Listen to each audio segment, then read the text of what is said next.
Another day, another video. The Toronto squad has been confirmed. It doesn't look that bad. It looks pretty strong. The only question is if one of these players can step up and start playing like how they used to. Without wasting any time, let's get on to the players. The first one is the main man, Loony. Obviously one of the best teammates you could have, makes everybody else better, seems to always bring up his teammates, never has his team ever gotten worse when he's on the team. Sure, Splice last year they had some troubles at the end, but it seems to have been with some players that didn't want to change roles, and then they were arguing a lot, so something Loony couldn't control. So the second player is Mettallz.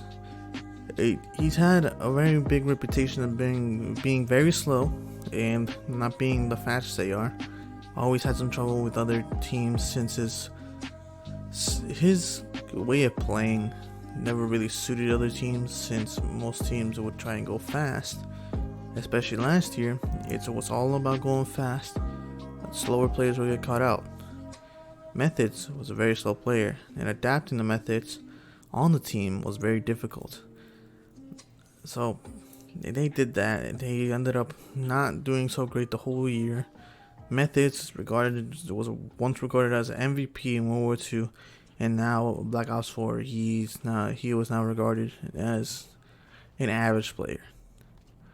And now I feel Mettallz would have one of the best seasons this season. This game suits him. It's very slow. You can't be hitting it too fast. If you hit it too fast, you get caught out. If you are too impatient, you get caught out. And Mettallz, he's slow and patient, and he doesn't take those risks. Plays it safe and never challenges stuff he doesn't need to.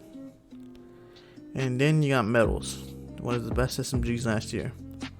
Obviously, you would have picked him up as a SMG, and people are saying the language barrier would be a problem. I don't see it. I don't think it's gonna be a big deal. He knows English at least a bit, and he'll probably adapt to the game, call outs in English easily, since it's not that hard to say a word or two. And then you have Lucky. Obviously, they probably brought in Lucky so Mettallz would fit in better.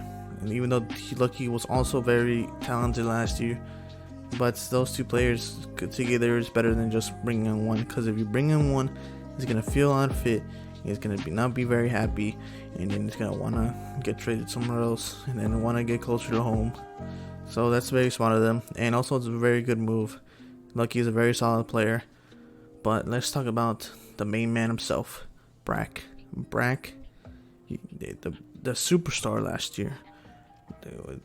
A diamond under the rubble. I said that too fast. A diamond under the rubble. Brack, he was insane last year. He was brought onto LG, and it automatically made LG better. Sure, he was brought on with... Who was he brought on with? I forgot his name. Whoever it was. Brack just automatically made LG better. I remember LG being at the bottom of the league, and somehow they make a playoff berth and make it to the playoffs just because they added Brack and another player. It's insane to me. Yeah, even though Splice was talking smack that Brack wasn't that great and only one season player, and then LG ended up smacking Splice. It's just, well, I don't think they played him, but they outplaced him, so it's kind of a smack in the face that Temp had to control what he was saying. So this team, the thing is, this team will do very well. They won't be competing for championships. They'll be mid-tier, well, mid to high tier. These guys are very talented. If they fit together and Mettallz gets back on the MVP form, yeah, they could compete. But if Mettallz doesn't get on the MVP form, Brack's probably gonna still be nasty.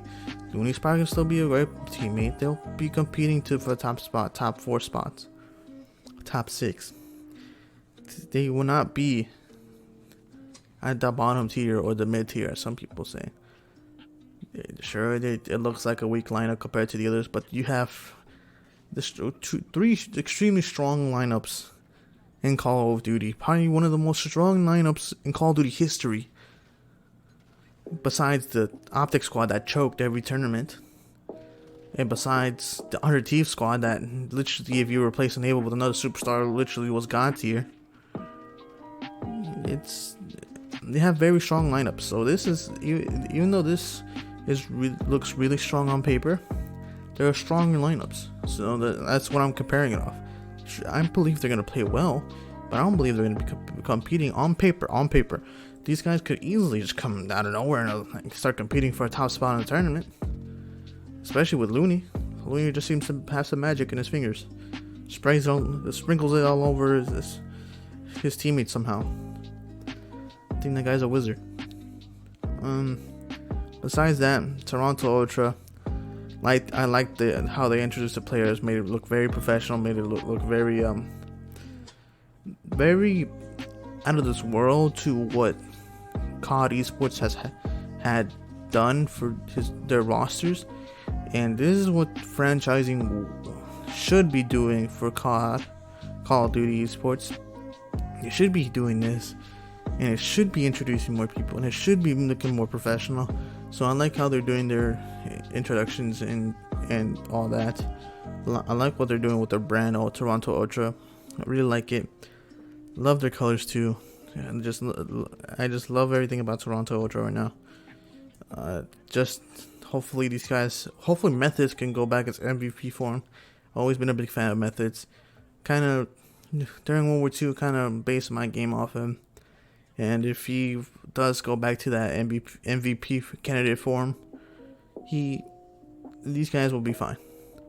Because Brack and Loony are going to be on that level that they were last year, and hopefully Mettallz and Lucky keep that consistent form from last year. That's all I have to talk about. Hopefully you guys enjoyed this video, and I'll see you on the next one.